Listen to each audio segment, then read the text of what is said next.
नमस्कार। आइए सुनते हैं मालती जोशी जी द्वारा लिखी हुई कहानी साथी। दाल पीसते पीसते उनका बूढ़ा शरीर हाँफ उठा था। हर आहट पर वे चौंक उठती थीं। कभी इस आशा से कि रामलाल होगा, कभी इस डर से कि बहू रानी क्लब से न लौट आई हो। यूं देखा जाए तो बहू रानी बेचारी कभी कुछ नहीं कहती, खुद ही आगे बढ़ बढ़कर उनकी हर इच्छा, हर जरूरत को पूरा करने की कोशिश करती है। फिर भी कभी कभी संकोच हो ही जाता है। पिछले हफ्ते से बाबूजी 2-3 बार कचौड़ी खाने की बात कह चुके हैं। यूं यह कोई बड़ी बात नहीं थी, लेकिन उनकी खांसी बढ़ जाने के डर से तली हुई चीजें करीब करीब बंद सी हैं। माँ जी इस बात के औचित्य को समझती ना हो, ऐसा भी नहीं। फिर भी बाबूजी का यूं जरा सी चीज के लिए तरसते रहना उन्हें अपार कष्ट पहुंचाता है। इसलिए उन्होंने आज मुंह अंधेरे उठकर दाल भिगो दी थी। बहू रानी के क्लब में जाने के बाद मैदा गूंद कर रख दिया था और दाल पीसने बैठ गई थी। वे सारी सामग्री तैयार रखना चाहती थी, जिससे प्रोग्राम में हेरफेर की गुंजाइश न रहे। घड़ी में 4:30 बजते ही रामलाल तथा बहू रानी ने रसोई में एक साथ ही प्रवेश किया। ये क्या हो रहा है माताजी? रामलाल ने सिलौड़ी का चार्ज लेते हुए पूछा। थोड़ी कचौड़ी बना लेंगे आज। जब देखो मरी डबल रोटी बच्चों के आगे रख देते हो। पता नहीं रोज रोज कैसे खा लेते हैं बेचारे। रामलाल ने बहू रानी की तरफ देखा, मान लो कहना चाहता हो कि माताजी ने किस खूबी से बात बनाई है। पर बहू रानी के गंभीर चेहरे को देखकर चुपचाप अपना काम करने लगा। आपने क्यों तकलीफ की? रामलाल ग्राइंडर में 5 मिनट में पीस देता। बहू ने कहा। उसकी सहृदयता से माँ जी का मन तरल हो उठा। अरे करने को यहाँ है ही क्या, लेकिन एकदम काम करना छोड़ दूंगी तो ये हाथ पैर एकदम बेकार नहीं हो जाएंगे। कहते हुए वे रसोई घर से बाहर आ गईं। मंदिर से कीर्तन की आवाजें आ रही थीं। 2-4 बार बड़के ने पूछा भी था। पड़ोस वाले एसपी साहब की माताजी भी रोज मंदिर जाती हैं, पर माँ जी ने मना कर दिया था। कह दिया था मेरे तो काशी विश्वेश्वर घर में ही हैं। तब शर्म भी आई थी कि बहू भी क्या सोचती होगी कि बुढ़ापे में भी इनका घर का मोह नहीं छूटता। वे क्या करें, सचमुच ही उनका घर से पांव नहीं निकल पाता। माँ जी, कचौड़ियां गरम गरम बन रही हैं, आप और बाबूजी खा लीजिए ना। बहू रानी पास खड़ी होकर बड़े प्रेम से कह रही थी। आ जाने दो बच्चों को, उनके साथ ही खा लूंगी। हाँ, अपने बाबूजी को तुम दे आओ, माँ ने कहा।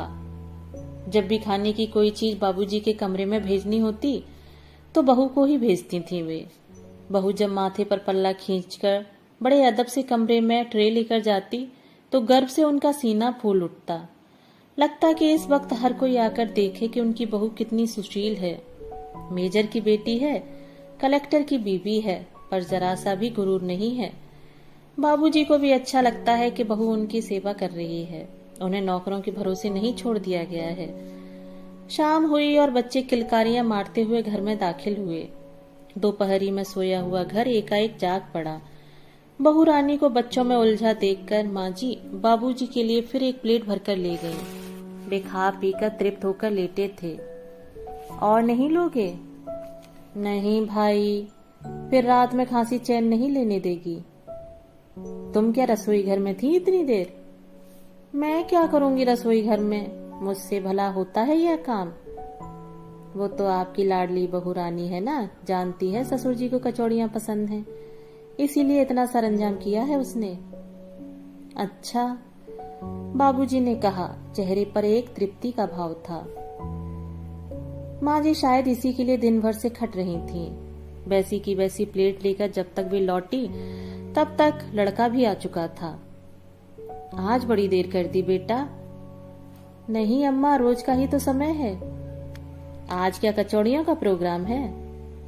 बाबूजी को ज्यादा तो नहीं दी ना? अरे कहाँ खाते हैं वे, देख पूरी की पूरी प्लेट लौट आई। वे तो खुद बेचारे डर डर कर रहते हैं। अम्मा, जरा एक बात थी, बाबूजी ने अलका को बुलाया है क्या? पता नहीं रे, क्यों? देखो एकदम से इस तरह मत बुला लिया करो। अभी राखी पर तो नीलिमा यहाँ से गई है। तुम तो जानती हो लड़कियों को बुलाना इतना सहज नहीं है। फिर बच्चों की परीक्षाओं के दिन है, घर में मेहमान हो, तो सब कुछ अपसेट हो जाता है। कब आ रही है वह? मां जी ने उत्सुकता और आशंका से भरकर पूछा। लिखा है शायद अगले महीने आए, पर बाबूजी से कहो कि अब चुप कर जाएं। आएगी तो देखा जाएगा। और उसने इधर उधर देखकर एक पोस्ट कार्ड मां जी के हाथ में रख दिया। अपनी छोटी वाली बेटी का पोस्ट कार्ड भी देर तक पढ़ती रही। थोड़ी देर में उनके आंसुओं में सारी लिखावट धुंधली होकर रह गई। ओह, क्या जिंदगी है, लड़कियों को मन भरकर बुला भी नहीं सकते। इससे तो अपना गांव वाला घर अच्छा था, जब जी चाहा बुला लिया, किसी से पूछताछ करने की जरूरत नहीं। लेकिन बाबूजी बार बार बीमार पड़ते रहे। बच्चे क्या हर बार छुट्टी लेकर देखने आ सकते थे। बड़े बेटे ने कहा, यहाँ आखिर आप लोग किस लिए पड़े हैं? हम लोग किस दिन काम आएंगे? आखिर आना ही पड़ा। बड़ा सा बंगला, मोटर, नौकर चाकर। बेटी बहू ने सेवा शुश्रूषा में कुछ भी उठाकर नहीं रखा था। दोनों लड़कियां और दोनों छोटे लड़के भी जब तब मिलने आ जाते थे। सारा खर्च चुपचाप उठाते हैं दोनों। पर बड़े बेटे का भी कहना ठीक है, लड़कियों को बुलाने के 100 खर्च होते हैं। दोनों अपनी ससुराल में नाक ऊंची किए हुए हैं कि मेरा भाई कलेक्टर है। हर बार उनकी विदाई पर 500 से कम नहीं पड़ती। और मुसीबत यह है कि बाबूजी से यह बात कहना भी मुश्किल है। कहेंगे 150 रुपए पेंशन के पाता हूँ, लड़कियों को अपनी हिम्मत पर बुलाता हूँ। अब इनसे कौन कहे कि 150 में आजकल होता क्या है, 100 रुपए की तो दवाई ही आ जाती है। लड़का बेचारा सारा खर्च उठा रहा है, इसलिए पता नहीं चलता। कमरे में जाकर देखा, सोनू दादाजी को अखबार पढ़कर सुना रहा है। हर 2 पंक्तियां पढ़ने के बाद खिड़की से बाहर झांकता हुआ लंबी उबासियां भर रहा है। वे सोच ही रही थी कि किस उपाय से सोनू को मुक्ति दिलाएं कि एक चमचमाती हुई कार अहाते में मुड़ती दिखाई दी। ओ, शुक्ला अंकल आए हैं, मीनू टीनू आए हैं, कहता ताली पीटता सोनू बाहर भाग गया। बाबूजी ने भी अतिथि से मिलने की इच्छा व्यक्त की तो माँ जी का मन घबरा गया। बैठक के कमरे में पहुंचते ही बाबूजी दूसरे आदमी बन जाते हैं। हमारे जमाने से शुरू करके पता नहीं क्या क्या किस्से सुना डालते हैं। कमरे के वातावरण में अजीब सा तनाव भर जाता है। इसलिए उनके बैठक खाने में जाने के प्रस्ताव से घबराकर माँ जी ने कहा, सुनो, लक्ष्मी नारायण मंदिर में बड़ी अच्छी झांकी लग रही है आज। बड़का कह रहा था कि आप लोग जाएं तो गाड़ी तैयार करवाऊं। अरे वाह, तब तो जरूर जाएंगे भाई। हमारा सूट निकाल दो, अब भी तैयार हुए जाते हैं।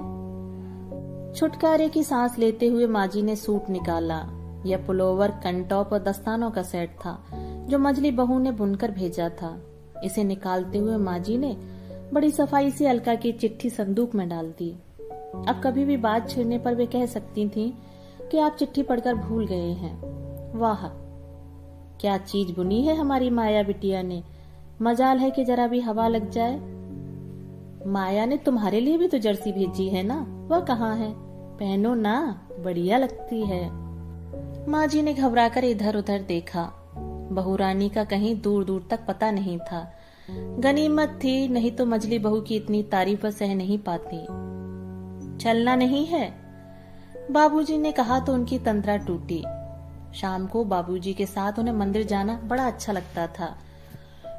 ड्राइवर अदब से दरवाजा खोलकर खड़ा हो जाता था, नौकर हाथ देकर दोनों को उतारता था। सारे दृश्य को दृश्नार्थी बड़े मनोयोग से देखते थे। आंखों में आदर और श्रद्धा लिए हुए जब वे हाथ जोड़ते तो मन गौरव से भर उठता। हमेशा की तरह बाबूजी मंदिर में शास्त्रार्थ करने बैठ गए। माँ जी बेचैनी से प्रतीक्षा करते ड्राइवर और सुखलाल को देखती रहीं। उन्हें लगा कि बाबूजी ज्यादा देर लगा रहे हैं। जरूर ड्राइवर उन्हें मन ही मन कोस रहा होगा। 2-4 बार याद दिलाने के बाद बाबूजी उठे।